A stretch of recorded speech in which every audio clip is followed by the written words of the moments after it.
Morning people, welcome back to F Politics. You know your life is weird when you can wake up one morning and remember, oh wait, shit, I interviewed a Russian spy that one time. Because Nathan Gill, you know, the Reform Party politician who has now just been sentenced to jail for 10.5 years for taking about £40,000 from effectively Vladimir Putin to push pro-Russian statements in the European Parliament as part of the Reform Party. Well, it turns out I met this guy. Sir?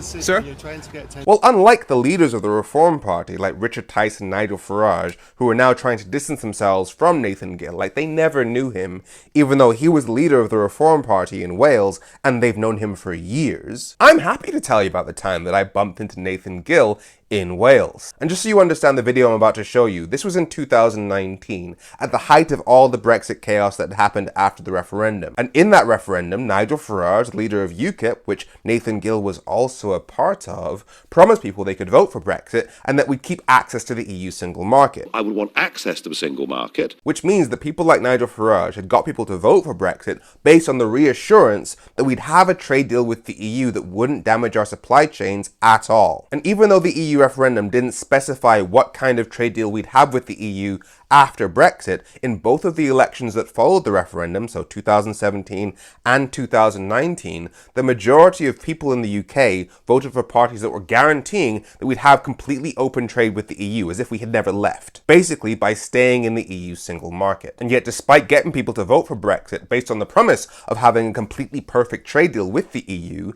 the Reform Party's official policy for Brexit was no deal Brexit, so having no trade deal at all with our 30 closest geographic neighbours, which is something that every successful economy on the planet has chosen specifically to avoid. And it's precisely because the Reform Party was going against the wishes of the majority of people in the UK to pursue something that was going to make people significantly poorer that I challenged Nathan Gill on that point. Sir, I tried to speak to your colleague, you wouldn't let me. 54% of people voted for parties whose manifestos ruled out no deal.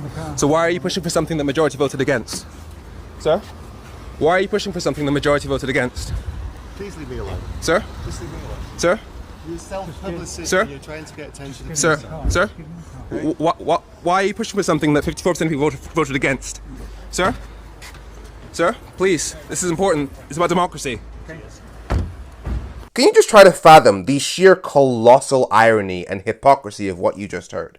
Because he's calling me a self-publicist, saying that I'm doing this for attention, basically implying that I'm in politics for the wrong reasons. It's just about my own personal ambition, possibly for money. But this is the same Nathan Gill who for the past 8 months have been paid £40,000 by the Russian Kremlin to shape British policy in accordance with Russian interests. And he was telling me that I'm the one who's in politics for the wrong reasons. Because if you look at the actual crimes of Nathan Gill, the last payment that he received from the Russian Kremlin was in July 2019, which is the exact month that I interviewed him. Remember, I was the one who was actually standing up for the wishes of the majority of the British people, because Nigel Farage does not care about what people actually want. He literally said that once the Brexit deal had been negotiated, people shouldn't be allowed to vote on that Brexit deal because Remain wins that referendum and wins it every single time. And there Nathan Gill was, as part of the Reform Party, pushing for a version of Brexit that they knew people did not want. Nigel Farage had even put out graphics saying that 69% of Leave voters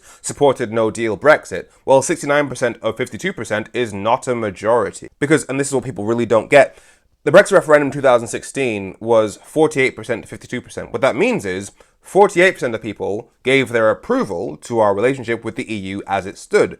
52% did not. That doesn't guarantee that the 52% would actually support whatever relationship we then had with the EU after Brexit. It just means that the old one had a 48% approval rating. So the people that were explicitly saying we have to go ahead with this version of Brexit or that version of Brexit, they were deliberately defying the wishes of the majority of people. And you know who else was saying that we had to go ahead with Brexit no matter what?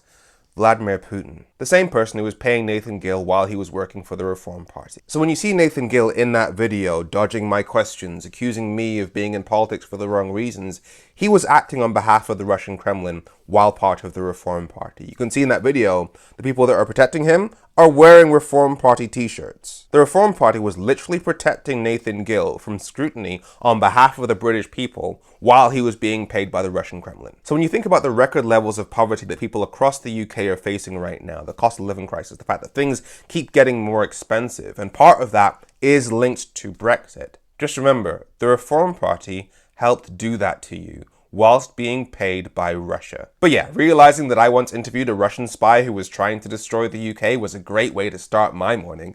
I'm Femi. Make sure you follow F Politics so politics doesn't F you. Have a great week.